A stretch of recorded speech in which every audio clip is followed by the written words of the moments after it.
And now for the Europe of Freedom and Democracy group, Mr. Farage, 2 minutes.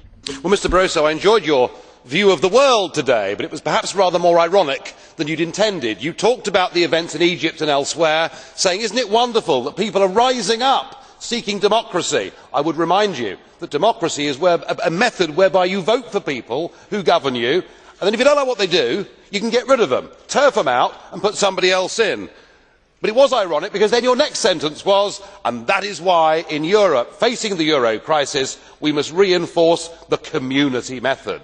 Now, for the public watching in on this, which increasingly they do, the community method means that laws are proposed in secret by unelected bureaucrats, people like you. Oh yes, I know, the European Parliament voted for you, but you were the only candidate that was offered to us.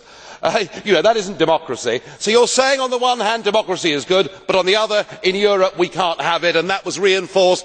Mr Verhofstadt, who comes from Belgium, who thinks all nation states should be abolished, well perhaps his own will be very shortly, is saying we want an economic union. Nobody has voted for it. Nobody has been asked whether they want it. You may vote for it, but the peoples of Europe have not voted for it. Now what you should be discussing at your summit on Friday is Portugal, because after the bailouts in Greece and Ireland, it is pretty obvious the markets are sending you all a message. Come in, number 3, your time is up. Portuguese bond yields on Monday hit 7.6%. You know that yourself. It was only at 7%, of course, when it got there that Ireland had to be bailed out. We have also got, in April, a massive rollover of Portuguese debt, another 20 billion that has to be rolled over.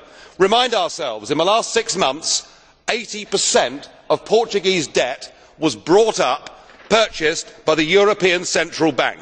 We cannot go on, as a European Union, buying our own debt. If we do, the next debt crisis will not be a country, but it will be a debt crisis of the European Central Bank itself. Herzlichen Dank. Thank you, Mr. Farage. There's a question to you from Martin Schulz. Would you admit that question? Yes, go ahead, Mr. Schulz. Thank you. Herr Schulz, bitte sehr.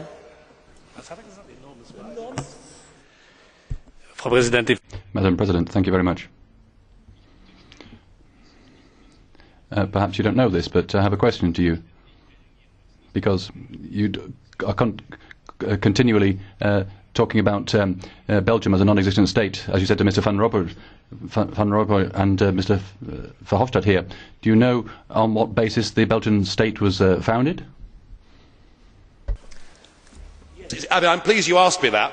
The difficulty is when you form an artificial state that has within it more than one language group, which is clearly the case in Belgium, and you may for a period of time be able to hold it together, but whether it is Belgium, whether it is Yugoslavia or whether it is the European Union, if you have entirely different languages and cultures, it will not hold together. And the reason you are so upset about Belgium, and Mr Van Rompuy got terribly upset about it and Mr Verhofstadt never likes it, isn't the truth, Mr Schulz, that Belgium is a microcosm for the whole European project?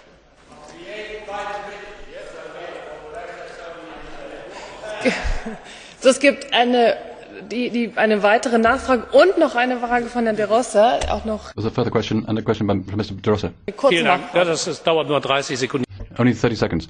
I note the representative of a party called United Kingdom Independence Party doesn't know that the Belgian kingdom was set up on the proposal of the United Kingdom. Thank you very much. So, ich glaube, es war. Thank you very much. Well, I don't think that was a question really, so I think we can move on to the next blue card question, if you would admit that, Mr. Farage. And then we'll carry on with our speakers list. Mr. De Rossa, go ahead. Microphone. I hope Mr Farage is not offended by a question from a citizen of the Irish Republic. Could I ask him what is the basis of the United Kingdom? I understand it consists of the nations of the English, the Scottish, the Welsh and the Northern Irish. Is this not a union of nations? A very proud one, I might add. So, Herr Farage, bitte sehr. Go ahead, sir. By the way, Mr Schulz, you are quite right. Belgium was a British invention and a British mistake. We have made many over the years. We have got some things right and some things wrong, just as your country,